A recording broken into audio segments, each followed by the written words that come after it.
सारिका तुम प्लीज अपने कमरे से निकलो और कहीं पे छुप जाओ प्लीज। छुप जाए? पर क्यों भाभी, सब ठीक है? हेलो सारिका मेरी बात मानो, टाइम वेस्ट मत करो, अपने कमरे से बाहर निकलो। मैंने यहाँ पार्टी में सुना है कि तुम्हारी जान को खतरा है, तुम्हें वहाँ मारने के लिए कोई आने वाला है। सारिका प्लीज वहाँ से निकलो। क्या बोल रहे हैं भाभी आप? हेलो वो इंसान जो भी है वो तुम्हारे लेफ्ट साइड से आएगा। मैं भी पुलिस को लेके वहाँ पर आ रही हूँ। प्लीज प्लीज टाइम वेस्ट मत करो, तुम निकलो वहाँ से। हाँ जी, पर भाभी हेलो।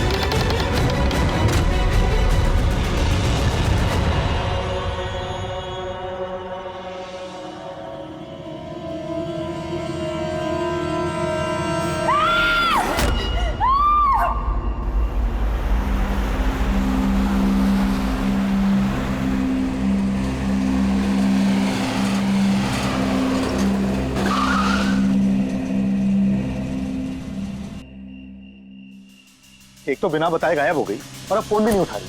अरे यार, ऐसे कोई करता है क्या? कम से कम बता के तो जाना चाहिए था। शायद कोई प्रॉब्लम होगी इसलिए नहीं उठाया। तुम ना हमेशा कमोल, प्रॉब्लम हुई तो हमें ना एटलीस्ट एक बार बताना चाहिए था उसे। और नहीं तो क्या, बिल्कुल बच्चों जैसा रवैया है, कोई परवाह ही नहीं है। सी गाइस लिसन, पहले घर के अंदर चल के देखते हैं। भाई हो सकता है वो घर के अंदर हो। हैं? चलो चलो।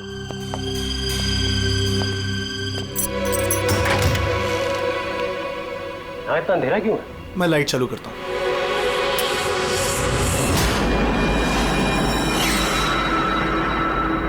ठीक है।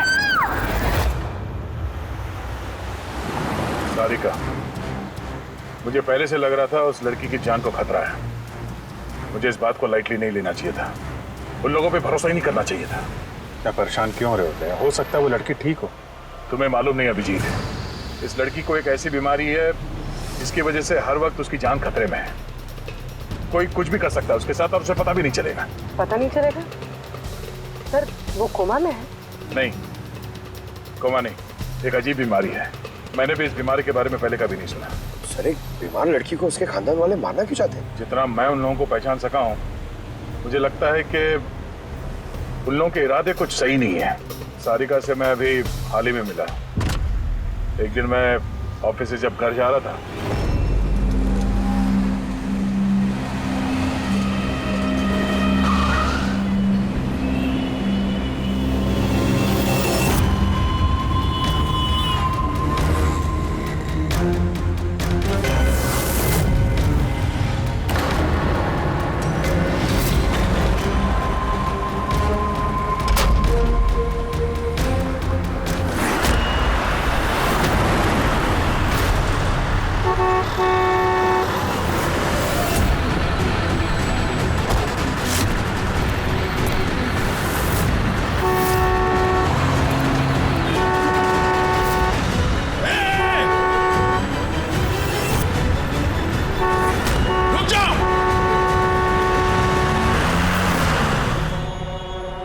क्या कर रही थी तुम? हाँ? इतना बड़ा ट्रक सामने से निकल गया, तुम्हें दिखाई नहीं दिया? वो हॉर्न बजा रहा था, सुना नहीं? हाँ? आत्महत्या करने की कोशिश कर रही थी क्या? लगता है देख सुन नहीं सकती। फिर ये सड़क पे अकेली क्या कर रही है? कौन कौन है यहाँ पे? आकाश भाई? आप कौन है? तो आप देख सकती हैं? तो आपको मैं और वो ट्रक दिखाई नहीं दिया? कुचल के निकल गया होता वो आपको, अगर मैं आपको नहीं बचाता तो। सॉरी, मुझे सच में दिखाई नहीं दिया। सारिका तुम ठीक हो ना? सारिका तुम अकेली कहाँ चली गई थी? तुम्हें कुछ हो जाता तो? मैंने पहले ही कहा था हम प्रॉपर्टी देखने जा रहे हैं, इसे साथ लेके जाने की जरूरत ही नहीं थी, पर मेरी बात कोई मानता ही कहाँ है। सचनी प्लीज बस करो तुम। ये ठीक कह रही हैं, मैंने खुद देखा। इनके लेफ्ट साइड से इतना बड़ा ट्रक आया, इनको दिखाई नहीं दिया। उसने हॉर्न बजाया, सुना नहीं। कुचल के निकल गया होता ट्रक अगर मैं नहीं होता था। थैंक यू भाई साहब, थैंक यू वेरी मच। भाई साहब, इसे ना सच में ट्रक का आना ना तो दिखाई दिया होगा और ना ही सुनाई दिया होगा।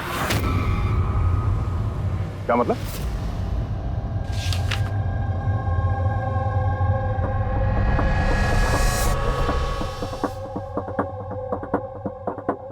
ये सब मतलब आपको सिर्फ चीजें और हर किसी का ये दाहिना हिस्सा नजर नहीं आता, सिर्फ बायां हिस्सा नजर आता है। जी सर। तो इस वक्त मैं आपके सामने खड़ा हूं तो सिर्फ आधा ही नजर आ रहा हूं। मेरा ये दाहिना हिस्सा आपको दिखाई नहीं दे रहा? नहीं सर, नहीं देख सकती। कोई मेरे कितने भी नज़दीक खड़ा हो, अगर वो मेरी बाईं तरफ खड़ा है तो ना वो मुझे सुनाई देता है ना दिखाई देता है सर। मुझे एक दिमागी बीमारी है, हेमीस्पेशियल निग्लेक्ट। इस बीमारी की वजह से सर मेरा दिमाग लेफ्ट साइड रजिस्टर नहीं कर पाता सर, सिर्फ राइट साइड समझ में आता है सर उसको। इसीलिए आप ये सब पेंटिंग्स, ये सब लोग सिर्फ राइट साइड देख सकती हूँ सर मैं। तो इस बीमारी का कोई इलाज तो होगा। और आप लोगों ने इन्हें बाहर सड़क पे जाने कैसे दिया? आप लोगों को तो पता था ना इनके साथ क्या हो रहा है, फिर भी कुछ हो जाता तो इनको। सर आप ही बताइए ना सर, इसे अपना माइंड भी तो यूज करना चाहिए था ना सर। इसे क्या जरूरत थी सड़क पे अकेला जाने की सर? और ये कोई बच्ची थोड़ी ना है जो 24 घंटे इस पर हम नजर रखें। इनफैक्ट हम इसके लिए एक बेबी सिटर अपॉइंट कर लेते जो 24 घंटे इस पर नजर रखेगी। अब ये सब कहने से क्या होगा? हाँ, गलती हमारी है और ये सब तुम लोग मानो या ना मानो, पर मैं मानता हूं। Sir, I am so sorry sir. Sir, ये गलती दोबारा नहीं होगी सर। सारिका मेरी छोटी बहन है, इसका ख्याल रखना मेरी जिम्मेदारी है सर। करेक्ट, आगे से ऐसा बिल्कुल नहीं होगा। और वैसे भी तुम्हारी दवाई का वक्त हो गया है ना, चलो दवाई खाते हैं। सर ये तो बहुत ही खतरनाक बीमारी है। अगर उसके लेफ्ट साइड पे किसी ने उस पर सीधा सीधा हमला भी किया तो भी उसका पता नहीं चलेगा। एग्जैक्टली, इसी बात का मुझे डर है। एक तो ये बीमारी, ऊपर से करोड़ों की जायदाद के अकेली वारिस है वो। सारिका के माँ बाप एक एक्सीडेंट में मारे गए, सारिका बच गई, लेकिन उसे हेमीस्पेशियल निग्लेक्ट बीमारी हो गई। उसके आसपास उसकी देखरेख करने वाले तो बहुत सारे लोग हैं, पर उनमें से पता नहीं कितने हैं जो ईमानदारी से उसकी भलाई चाहते हैं। क्यों ऐसा क्यों लग रहा है तुम्हें? अभिजीत, उसके वसीयत के मुताबिक सारिका के बाद पूरी जायदाद इन्हीं रिश्तेदारों को मिलने वाली है, और मुझे पहले से ये लोग ठीक नहीं लग रहे हैं। अभी कुछ दिन पहले मैं उसके बर्थडे पार्टी पे गया था। चलो भाई सारिका, केक काटो। भाई 2 मिनट और वेट करते हैं ना, दया सर आते ही होंगे। मैंने उनको भी बुलाया है। कम से कम हमें भी बता दिया होता। अरे किसने क्या नहीं बताया भाई। ओह, आई एम सो सॉरी, आने में जरा देर हो गई। वैसे many happy returns of the day, happy birthday. I will take it. लो लो। आपसे मैं पहले नहीं मिला। मैं बताती हूँ, ये कृति है। सारिका जैसे पेशेंट्स को संभालने के लिए इन्होंने ट्रेनिंग ली है, और मैंने इन्हें 24 घंटे सारिका के साथ रहने के लिए अपॉइंट किया है। उम्मीद है अब आपको सारिका की फिक्र नहीं होगी। बिल्कुल, और हमें भी उम्मीद है कि कृति के रहते सारिका सेफ रहेगी। एब्सोल्युटली। मेरी गलती है, सिर्फ मेरी गलती है। मुझे उसे उन लोगों के भरोसे छोड़ना नहीं चाहिए था। मार दिया होगा उन लोगों ने उसे। घर आ गया।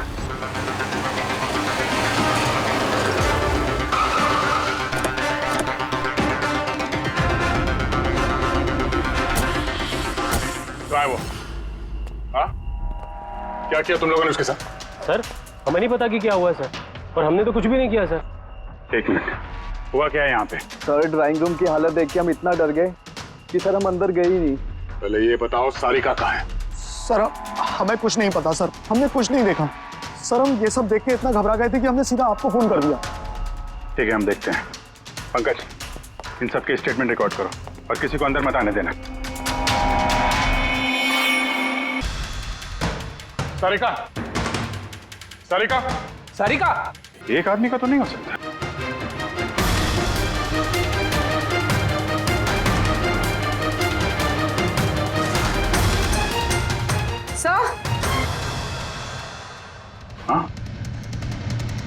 सर ये देखिए,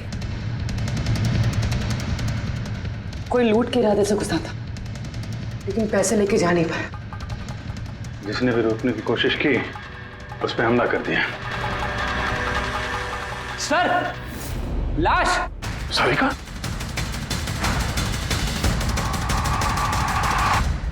Oh no! हाँ? ये मनाली है तो? आगे से ऐसा बिल्कुल नहीं होगा, और वैसे भी तुम्हारी दवाई का वक्त हो गया है ना। सारिका की छोटी भाभी, जैन की वाइफ। सारिका कहाँ है?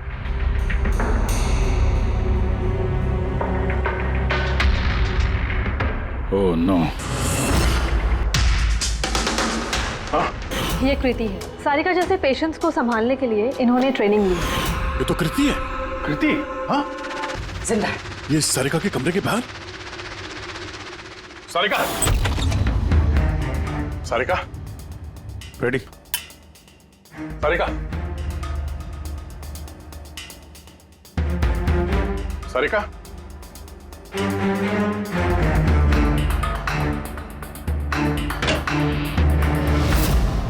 सारिका? नहीं, कुछ क्या हुआ? हाँ? रिलैक्स रिलैक्स, हम लोग। सारिका? बारह पूर्वी संभाल के। तुम ठीक हो? बैठो यहाँ बैठो। थैंक गॉड ये मिल गई।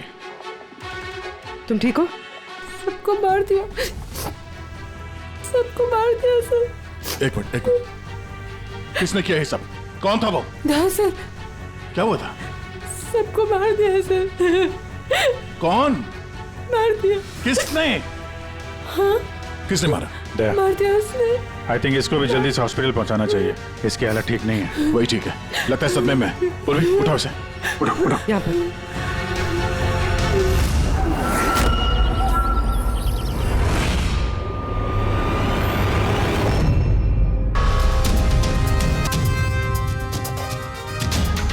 सर मेरी बीवी का खून हुआ है सर प्लीज मैं उसे देखना चाहता हूँ सर एक बार। मिस्टर जयंत, आपकी पत्नी की मौत का हमें बहुत दुख है, लेकिन हम आप लोगों को अंदर जाने नहीं दे सकते।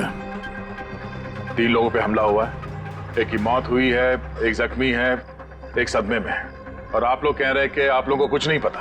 हाँ? सचमुच हमें कुछ नहीं पता है सर। इनफैक्ट हम सब यहाँ पे थे ही नहीं सर। हम सब न्यू बॉम्बे में थे सर, एक पार्टी में। कैसी पार्टी? सर एक फ्रेंड की रिसेप्शन पार्टी थी।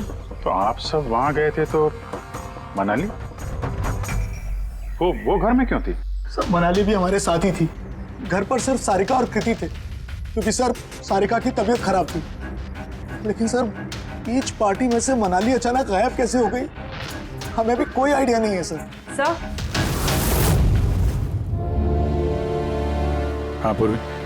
सर ये देखिए, इनके नाखूनों में और इनकी बॉडी पे काफी सारे बाल के टुकड़े में। सर ये कांच के टुकड़े देखिए सर, काफी मोटे हैं।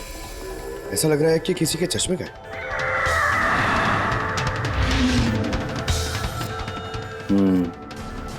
चश्मे का ही लग रहा है। रख लो संभाल के।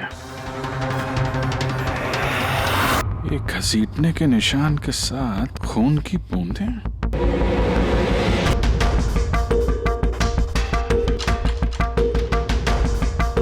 यहाँ पे इतना सारा खून, मतलब यहाँ आके खड़ा हुआ और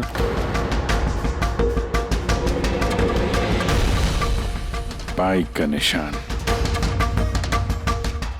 कोई जख्मी हालत में यहाँ पे आया और बाइक पे सवार होके यहाँ से निकल गया। एक बात बताइए, आप में से बाइक किसके पास है?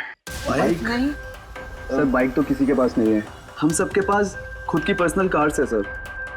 इस घर में टोटल 5 कार्स हैं। पर अभिजीत ये क्यों पूछ रहा? क्योंकि कोई बहुत ही जख्मी हालत में बाइक पे सवार होकर यहाँ से गया है, और मुझे पूरा यकीन है कि खूनी वही है। आई थिंक इसका जवाब सारिका दे पाएगी। एक बार वो होश में तो आ जाए। बाय द वे, आप में से किसी को कहीं कोई चोट वोट तो नहीं लगी है? चोट हमें? सर आपके कहने का मतलब क्या है? हमें की चोट लगेगी?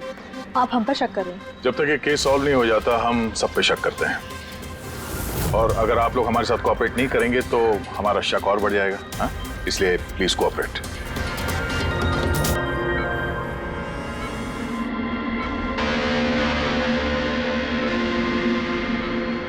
सारिका,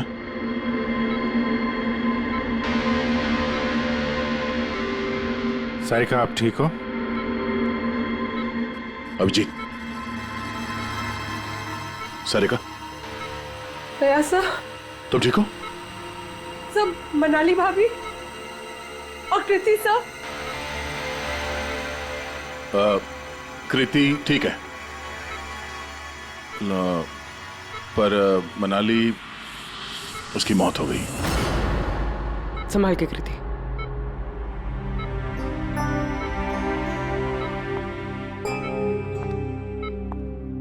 कृति, कृति, तुम ठीक हो ना? I'm so glad you're okay. Thank God तुम ठीक हो।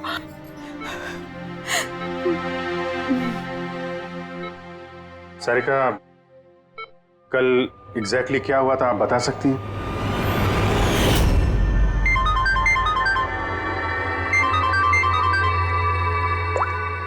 हेलो,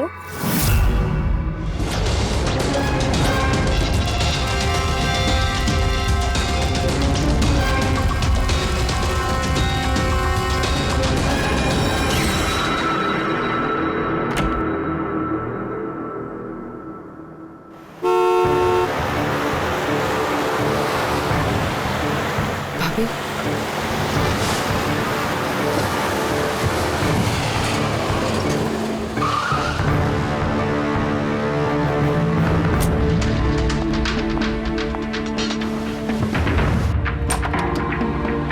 सारिका,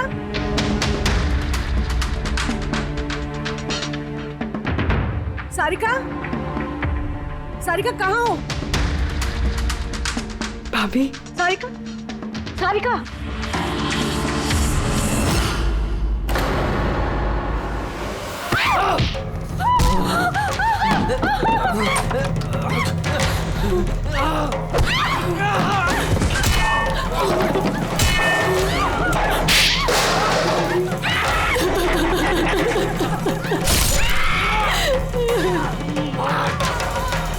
भाभी, कृति,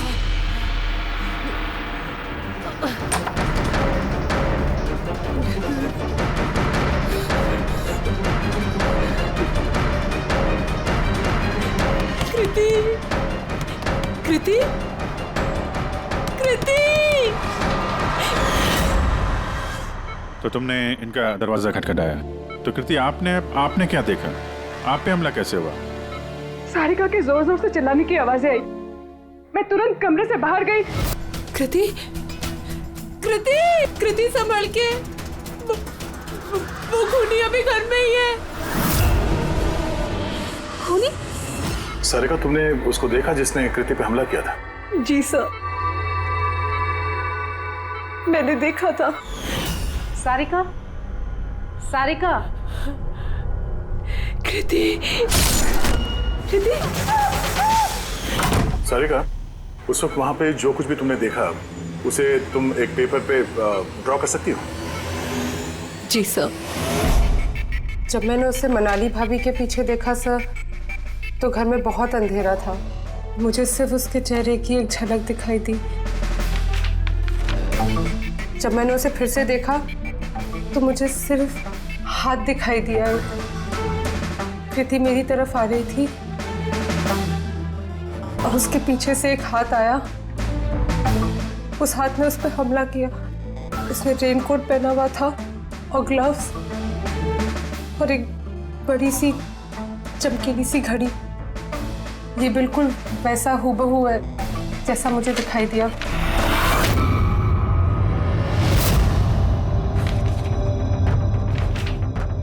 आई होप इन अधूरी तस्वीरों से आप लोगों की कुछ मदद हो सके। फिक्र मत करो, ये अधूरी तस्वीर हम पूरी करेंगे।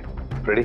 मनोहर के पास स्केचेस लेकर जाओ और उसे कहो कि ये स्केच पूरा करें। Sarika, thank you so much. आप जा सकती हैं, थक गई होंगी। चलो सारिका।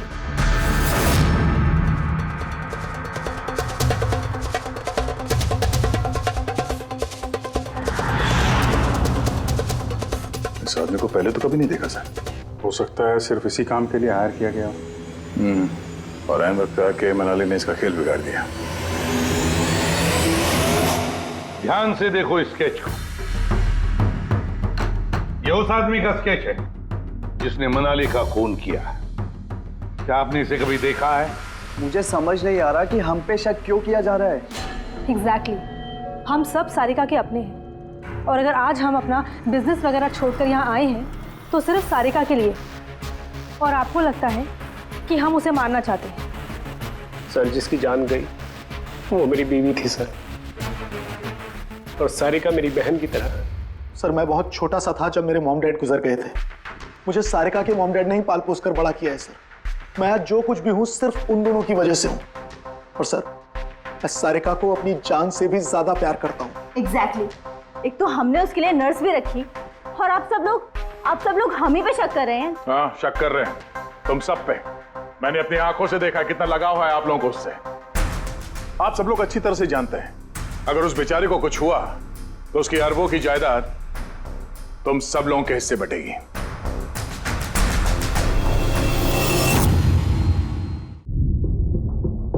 सारिका को छोड़कर आप लोग किसी पार्टी में चले जाते हैं। वहां पर मनाली किसी की बातें सुनती है कि कोई कातिल सारिका को मारने जा रहा है। वो किसी को भी कुछ नहीं बताती, अब खुद सारिका को आगाह करती है और वहां चले जाती है जहां पर कातिल मनाली को मार डालता है।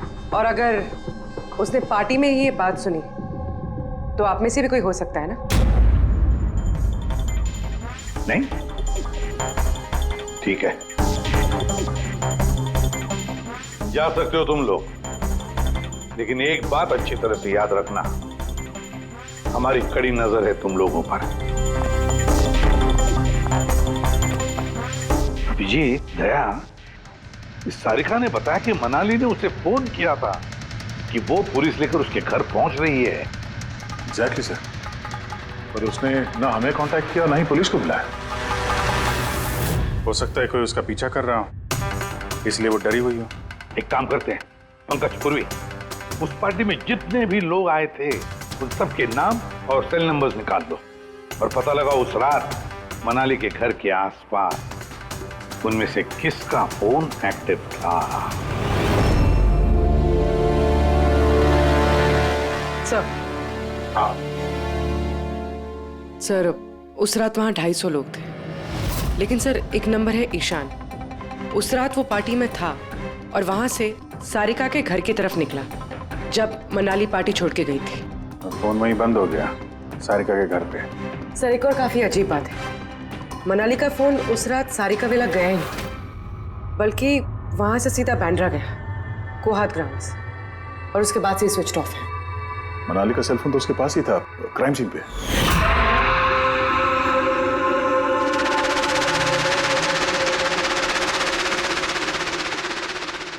Switch off? कहीं ऐसा तो नहीं कि जो फोन हमें मिला वो ईशान का ही हो, गलती से गिर गया वहां पे? मतलब ईशान उस रात सारिका विला आया था। बुलाओ इस ईशान को ब्यूरो में। सर आखिर मैंने किया क्या है, मुझे यहाँ क्यों बुलाया है? ईशान जरा अपना चश्मा उतारेंगे? चश्मा? सर ये तो विदाउट नंबर का चश्मा है, इसे मैं रेगुलर नहीं पहनता हूँ। डॉक्टर सालुंके के पास ले जाओ इसे। सर आखिर मुझे बताइए मैंने किया क्या है? हमने आपको यहाँ मनाली के मर्डर के सिलसिले में बुलाया है। क्राइम सीन पे हमें चश्मे का टूटा हुआ कांच मिला। आपके चश्मे को उस कांच से मैच करके देखेंगे। लेकिन सर मैं तो उस जगह पर गया ही नहीं था। अगर तुम वहां गए नहीं तो फिर तुम्हारा फोन सारिका विला में क्या कर रहा था? और मनाली का फोन तुम्हारे घर में बांद्रा में कोहात में कैसे? वो सर पार्टी में हमारे फोन एक्सचेंज हो गए थे क्योंकि हमारे फोन एक जैसे थे। क्या बात है मनाली जी, आप कुछ परेशान लग रही हो? परेशान मैं नहीं, तो वो एक्चुअली मैं जयंत और आकाश भैया को ढूंढ रही थी। आपने उन्हें कहीं देखा क्या? हाँ वो दोनों अंदर ही होंगे। अब हाँ वो क्या है ना, वो ये सब डिस्को लाइट्स और इतने शोर शराबे में मुझे कुछ समझ में नहीं आ रहा है। आप प्लीज उन्हें ढूंढने में मेरी हेल्प कर देंगे? मैं उनको अंदर से आपके पास भेजता हूँ।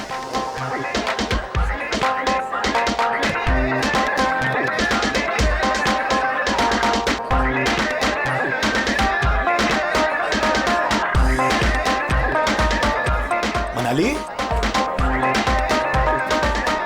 ईशान तुम तो कह रहे थे मनाली यहाँ ढूंढ रही है। मैं कहाँ है मनाली? अरे अभी तो यहीं थी मनाली, पता नहीं कहाँ चली गई। हाँ सर मेरा फोन स्विच ऑफ था। इसलिए मैं मनाली को बता नहीं पाया। इसीलिए मनाली पुलिस को फोन नहीं कर सकी। सर मेरा यकीन कीजिए, मैंने खून नहीं किया है। खूनी नहीं, खूनी के साथी तो हो सकते हो जो उस वक्त वहां पार्टी में मौजूद था।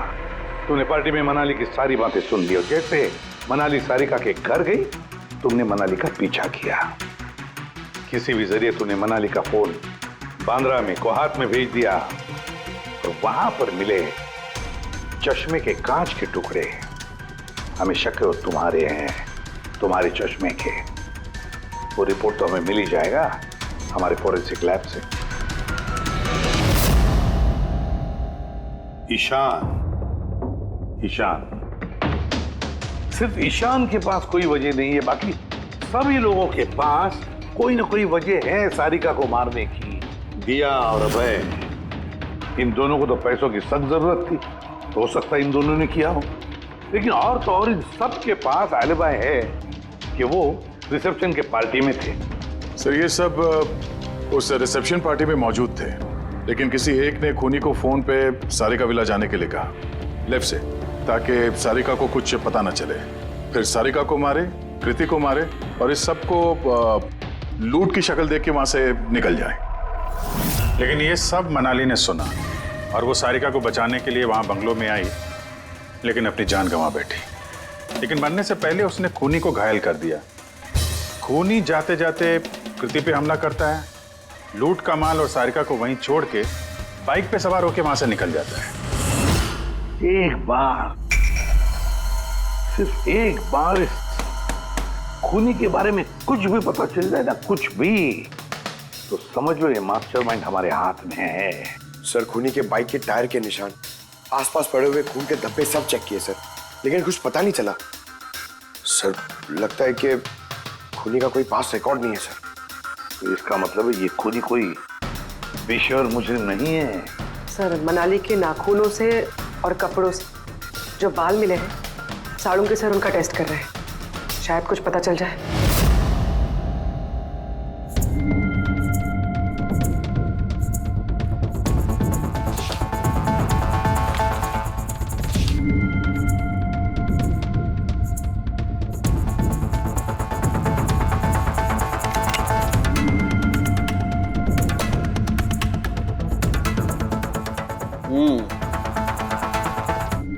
मेरा अंदाजा एकदम ठीक था।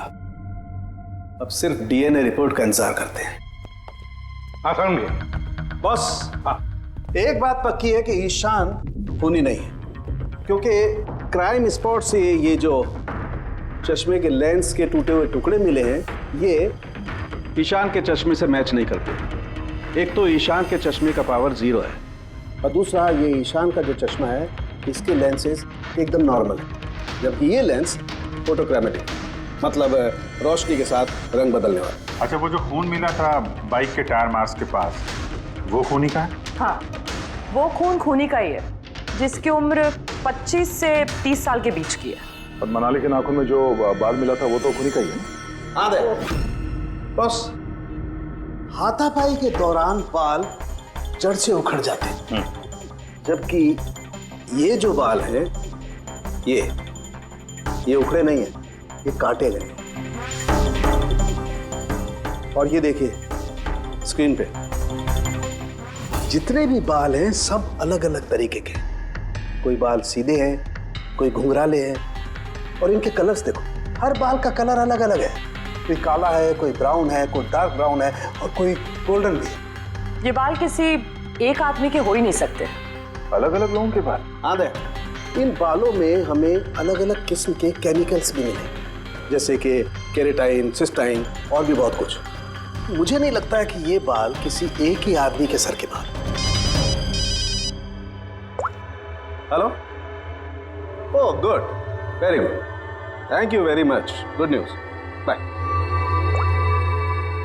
डीएनए टेस्ट की रिपोर्ट ये भी इस बात को कंफर्म करती है कि ये जो बाल हैं ये किसी एक इंसान के बाल नहीं। जिस आदमी के कपड़ों पर इस तरह के बाल होते हैं, अलग अलग लोगों के कटे हुए बाल, वो आदमी किसी बड़े सलून में काम करता है, हेयर स्टाइलिस्ट का।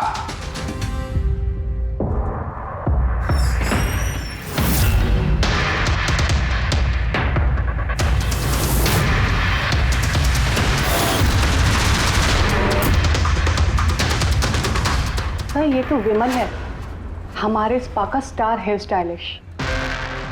सर यहाँ पे जो भी आता है ना वो इसी से हेयर स्टाइल बनवाना चाहता है। मगर सर ये कुछ दिनों से ना पैसों की वजह से काफ़ी परेशान था। इसे जुआ खेलने की बहुत ही बुरी लत थी। मगर सर ये खून कर सकता है, ये तो मैंने कभी सोचा भी नहीं था। फिर इस वक्त कहाँ होगा ये?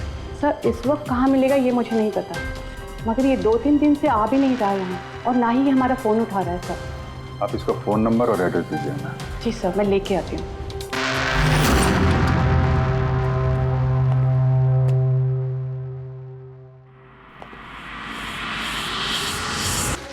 ये तो गया, जहर खाया इसने। ये आँख की चोट, और ये है तो वही जिसने मनाली का खून किया है।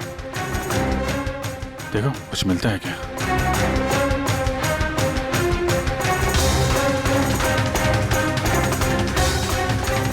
सर मैंने विमल की बाइक चेक कर ली सर, उसके हैंडल पर सूखा हुआ खून और कीचड़ लगा हुआ है। आई एम श्योर सर ये सारिका विला के बैकयार्ड से ही आया होगा।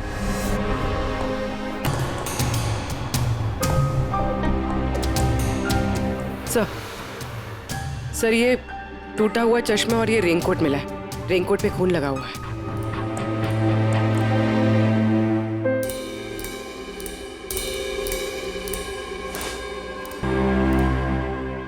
बाएं हाथ में घड़ी। हाँ तो सर अगर विमल बाएं हाथ में घड़ी पहनता था तो सारिका ने दाएं हाथ में घड़ी कैसे देखी? उस रात पार्टी में मनाली ने किसी को सारिका के खून करने का प्लान बनाते हुए सुन लिया, तो मनाली ने ईशान से मदद मांगी। उससे कहा कि जयंत और आकाश को वहां भेज दे। इसका मतलब है आकाश और जयंत दोनों निर्दोष है। अब बचे ये 3, रजनी, अभय और दिया। वो मास्टरमाइंड खून का इन तीनों में से कोई एक है। लेकिन सर उस कॉल पर दूसरी तरफ कौन था? सर विमल हो सकता है। नहीं सर, मैंने विमल के फोन रिकॉर्ड चेक किए। उस रात इनमें से किसी ने भी विमल को फोन नहीं किया। तो फिर कौन हो सकता है दूसरी तरफ? लैंडलाइन? सारिका के घर का लैंडलाइन सर? हाँ हो सकता है। रेडी पंकज, जरा पता करो 11 बजे के आसपास सारिका के लैंडलाइन में किसी ने फोन किया था क्या? और सर सारिका के मुताबिक खूनी ने राइट हैंड पे घड़ी पहनी थी, जबकि विमल के बाएं हाथ पे घड़ी थी। और उसने बोला था कि खूनी ने जो रेनकोट पहना था वो ब्लू कलर का था, जबकि जो रेनकोट हमें विमल के घर से मिला वो काला था। हो सकता है सारिका से कोई गलती हो गई हो, ठीक से देखा ना हो उसने। सर उस रात 11 बजे सारिका विला में किसी का फोन आया था। किसने फोन किया था? क्या ये सच है कि इस सब के पीछे मेरे किसी अपने का हाथ है? जरा इंतजार कीजिए, सब पता चल जाएगा। सर आप लोग फिर से तलाशी क्यों ले रहे हैं? एक बार तलाशी ले चुके हैं ना आप लोग। उस वक्त सुराग इकट्ठे किए थे और आज केस क्लोज करने आए। थोड़ा धीरज रखिए, अभी सारा मामला साफ हो जाएगा। मिल गया। पर ये तो वही रेनकोट है जो उस दिन खूनी ने पहना था। ये यहाँ कैसे है? बताता हूँ। तुमने कहा था कि मनाली भाग के तुम्हें यहाँ बचाने के लिए आई थी, क्योंकि उसने वहां पे किसी को तुम्हारी खून की साजिश रचते हुए सुन लिया था। लेकिन वो खूनी नहीं था। वो इंसान था जिसने ये पूरा प्लान बनाया था, और जिससे उसने फोन पे बात की, खूनी वो भी नहीं था, कोई और था जो उस वक्त तुम्हारे साथ यहाँ इस घर में मौजूद था। घर पे? उस वक्त मेरे साथ? कृति, करेक्ट। ये सब प्लान था। खूनी कांच तोड़ के घर के अंदर घुसता है, मगर गड़बड़ तब हुई जब उसने मनाली को मारा, सारिका समझ के। मनाली की तो मौत हो गई, पर मरने से पहले उसने खूनी को इतना घायल कर दिया कि खूनी यहाँ पर सारिका को मारने के लिए रुका ही नहीं, भाग गया। सर एक मिनट, अगर खूनी भाग गया तो फिर कृति पर हमला किसने किया? क्योंकि सारिका ने अपनी आंखों से कृति पर हमला होते हुए देखा था।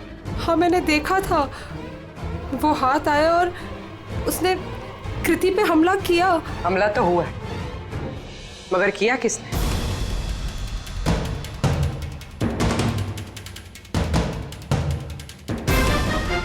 आप सब लोग मुझे इस तरह क्यों देख रहे हैं? इसका जवाब तो तुम ही दे सकते हो कृति। सारिका रात 10:30 बजे सो चुकी थी और मनाली ने किसी को फोन पे बात करते सुना रात 11:10 पे, और वो फोन यहाँ इस घर के लैंडलाइन पे आया था। किसने रिसीव किया था वो कॉल? अगर हम ये मान भी ले कि विमल ने तुम पे हमला किया, तो फिर उसने तुम्हें जिंदा क्यों छोड़ा? उसने मनाली को इतनी बुरी तरह से मारा और तुम्हें बस ये एक चोट? क्यों? उसने सारिका को क्यों नहीं मारा? और वो लूटे हुए पैसे को छोड़ के भागा क्यों? और सबसे बड़ा सवाल, सारिका ने खूनी को ये ब्लू कलर का जैकेट पहने हुए कैसे देखा? कैसे देखा वो घड़ी जो विमल लेफ्ट हैंड पे पहनता था, राइट हैंड पे नहीं? विमल के रेनकोट का कलर ब्लैक था, ब्लैक।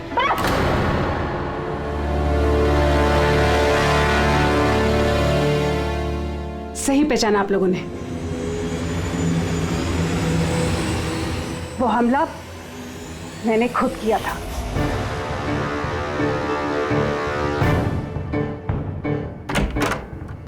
सारिका, सारिका कहाँ हो? मनाली यहाँ इस वक्त?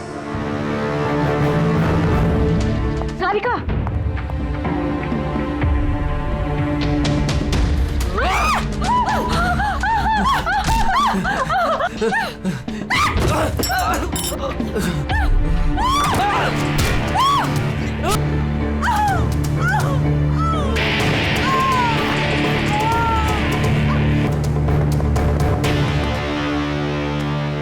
कृति,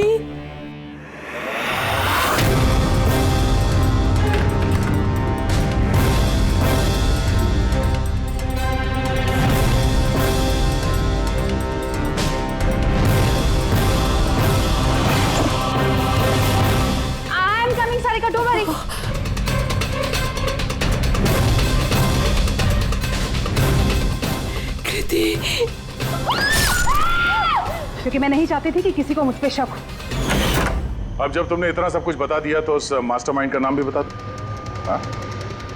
अगर तुम कहो तो उसका नाम मैं बता दूं, जिसने मनाली की जान ली और सारिका की जान ले सकता था। क्यों रजनी जी, आपको पता है हम किसकी बात कर रहे हैं? रजनी तो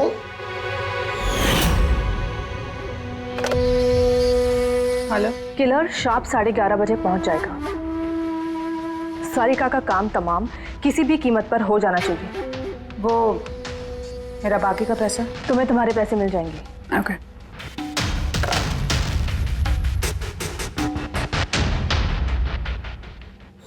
रजनी, तो तुम्हारी वजह से मैंने अपनी बीवी को, मुझे पैसों की जरूरत थी।